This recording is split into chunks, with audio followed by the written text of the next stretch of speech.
For those still in the market, this is a time for nerves of steel. For his perspective, we sought out Carl Hess, Global Head of Investment at Towers Watson. Carl Hess, thanks for joining us there. Wonderful to speak with you again, Tiki.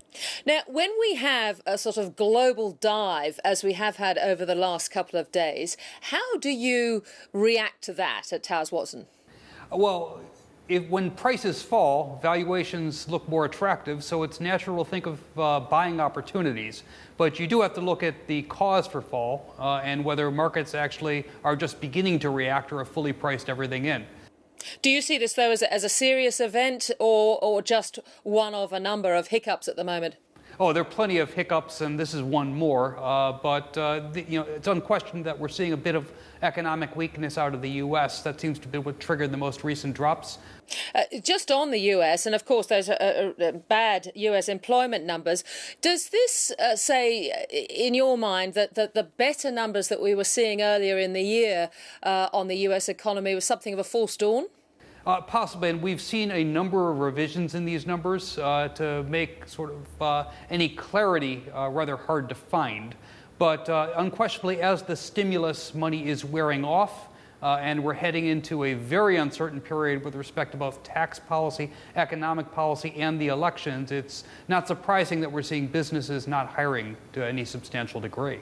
Do you see the Fed moving with some sort of stimulus package before June? I'm not sure it'll be before June, but it would not surprise me if we see a continuation of Operation Twist, where they're buying long and laying it off in the short end of the market. So what does this all do if we have various forms of stimulus packages, both sides of the Atlantic? What is this all going to do for inflation, do you think? Well, we'll see inflation, but with demand so muted, it may be a few years down the road before we get there. I think the central banks are willing to take that risk to try and avoid real catastrophe over the short term. Whether that will be effective, I'm not so sure. And I guess some of these stimulus packages, like the LTRO in Europe, don't seem to have got to the real economy at all. They seem to really have stopped with the banks.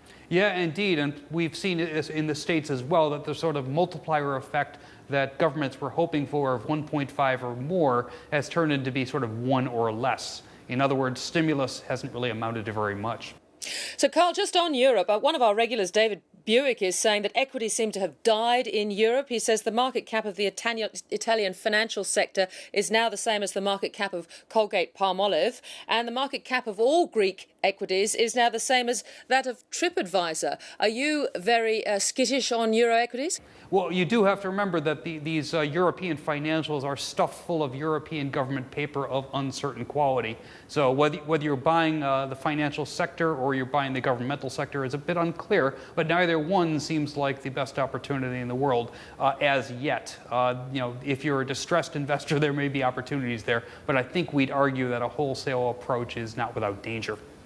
And you remain quite bearish on sovereign bonds, that they're not actually going to perform as well as cash over the next 3 years. That's because markets don't seem to be pricing in any growth or any inflation. And there may not be much of any in the short term, but as you look out a bit farther, we're bound to have one or the other. And you're not being paid for that. Carl, how do you see Europe travelling over the next 2 or 3 months? A very rocky path. We'll see what the Greek elections get us through. But in any event, sort of the basic structural issues of too much debt, too much deficit haven't really gone away. They've just been papered over. And as a result, I think we're arguing about who's going to pay those losses, whether it's the German taxpayer or other creditors of these economies. And that's not a rosy picture for further investment. You seem to think that the corporate sector, the UK corporate sector, is somewhat of a window of opportunity for investing. Is that on the bond or on the equity side? Oh, very much on the bond side. I mean, yields seem to be in a fairly attractive place compared to government paper, certainly. And so investors who have any sort of long-term liabilities might well look to taking more credit exposure as a good match. You got any plans in case the wheels come off around the world? Well, we do think that looking at hedges in the portfolio for extreme events makes a lot of sense. So, sort of long-term inflation bonds in moderate amounts makes sense as a hedge against inflation. A balanced portfolio of sovereign bonds are good in the event of sort of extreme panic. So we're talking about sort of 5 to 10% of the portfolio as a hedge against extreme risks. Gold, another opportunity there, but it's got to be with caution. Caution, caution. Carl Hess, thank you so much for joining us. Thank you, Tiki. Always a pleasure.